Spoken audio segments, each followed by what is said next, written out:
So ayan, i-set up natin ang ating TP-Link Archer C24 guys, no? So this is a dual band router. So first step lang is always na plug natin ang kanyang power adapter.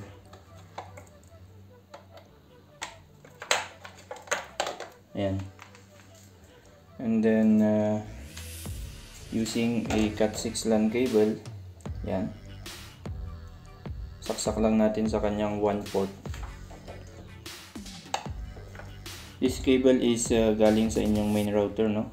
So gaya ng PLDT, Converge, Globe, or any ISP, no? Yan. So yung katabi ng power adapter outlet is yung 1 port. Yan.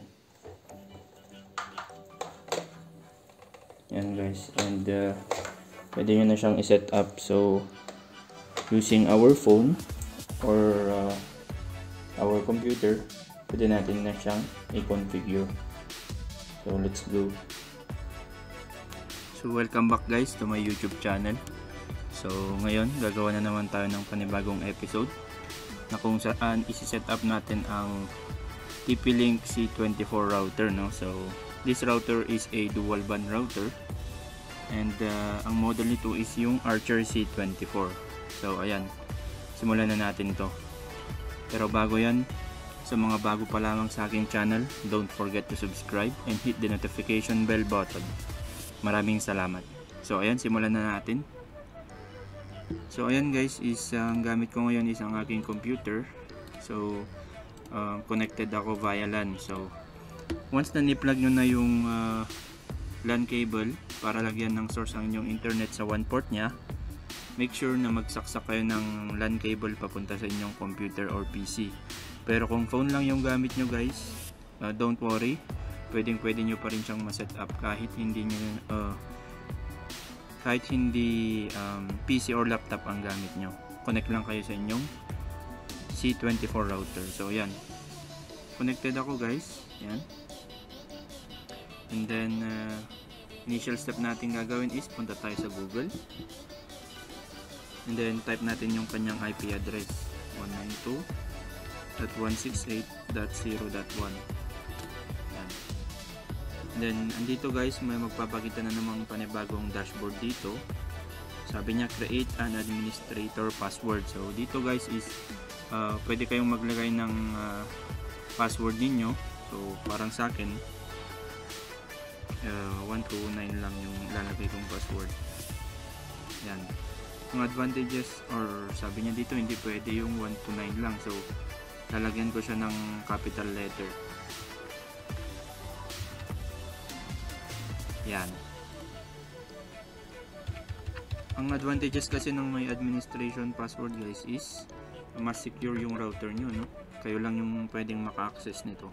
So ayan, click nyo yung let's get started. So ayan guys, magpapakita naman dito yung select time zone. Ito actually is hindi naman siya necessary, pero try nating tingnan kung ano yung mga pwede nating pagpilian. Kung meron bang Philippines dito, or kung wala naman is yung mga, or wala nga. So piliin na lang natin yung Taipei guys. Hindi naman necessary ito eh. So click next nyo lang. So ayan guys, sabi select connection type. So may magpapakita ditong 4 or 5 na pwede nating pagko-connectan. So in this application guys is dynamic yung pipiliin ko. So ayan, nasa sa inyo yan guys kung anong application yung gagamitin nyo, pero sa akin gusto ko yung dynamic. Yan. Then dito guys, magpapakita yung router MAC address. So dito is ang gagawin nyo lang dito is click nyo lang yung next. So ayan guys, andito na yung personalized wireless settings, sabi niya. So andito yung pangalan ng inyong TP-Link C24 router. Like for example, gusto nyang palitan, pwede nyong palitan guys ng for example yan. So yung password niya is ito, yung nasa likod ng inyong router, yung 8 digits guys, kung phone yung gamit nyo. Yan, so pwede nyo rin siyang palitan. Like for example, ganyan. And then dito guys is pwede nyong palitan yung 5 GHz connection niya, kasi sabi nga natin kanina, this router is a dual band router, so may 5 GHz connection siya. So ayan, ang kinaibahan lang nila guys is kung isi-set nyo lang ng as is ito, yung 5 GHz nya guys is may 5G, so pwede nyo siyang palitan.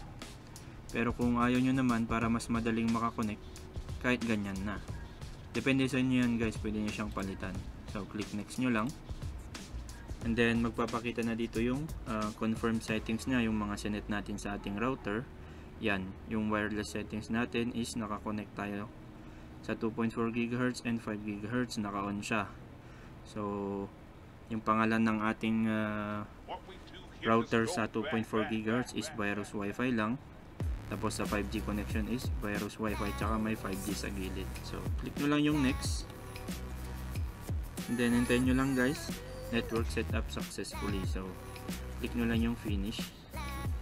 So ayan guys, makikita nyo is connected na tayo. So dito sa kanyang dashboard, makikita nyo dito yung internet settings. Kung gusto nyo palitan yung connection type nya, pwede. Dito naman sa kanyang wireless, pwede nyo rin palitan. Yan. And then dito sa advanced, dito na magpapakita yung mga LAN settings, IPTV, itong mga to, kung gagamitin nyo siya.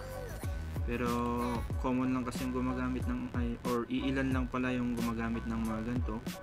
Usual natin sineset up lang is yung ginawa natin kanina. So ayan guys, nasa sa inyo na yan paano i-explore ito. So yan, mag-proceed na tayo sa speed test nya para i-check kung maganda nga ba yung connection natin. So ayan, speed test lang tayo.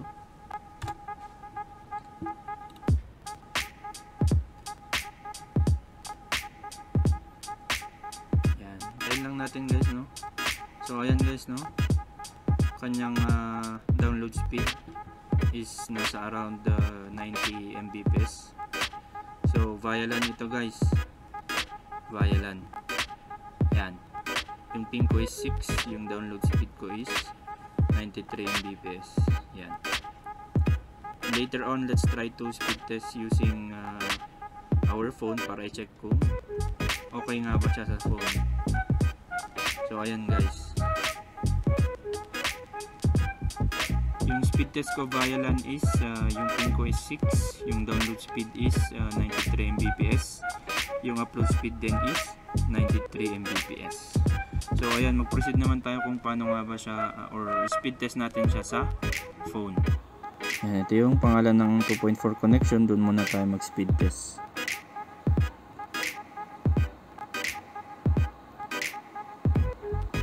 Lagyan nyo lang yung password na pinalit nyo kanina guys, pero kung hindi nyo pinalitan, okay lang din.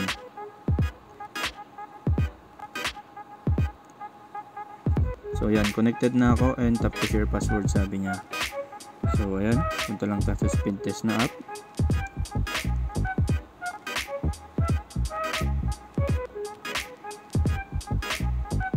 So ayan guys, no, via Wi-Fi, nasa around 30 Mbps yung kanyang download speed. Ayan, nasa 41 Mbps yung kanyang download speed sa 2.4 GHz connection. Yan.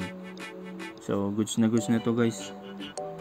Mas lalo lang kung pang game, pang entertainment, okay na okay siya. Yan. So try naman natin sa 5G connection nya. Connect lang ulit tayo. Ito pala guys is depende sa device, no? Hindi ibig sabihin na kung may 5G connection siya is lahat ng device pwedeng i-connect. Kailangan pa din support ng 5 GHz connection. Yan. Kasi mapapansin nyo din yun guys na kung sakali yung ibang device walang 5G, yung iba meron. So ayan guys, no? Using our phone is maabot siya ng 94 via Wi-Fi. So ayan, yung kanyang download speed is nasa around 93 or 94 Mbps. Yan. So overall maganda yung speed natin. So masasabi ko yung goods na goods itong router na to. So ayan, see you in my next video. Maraming salamat.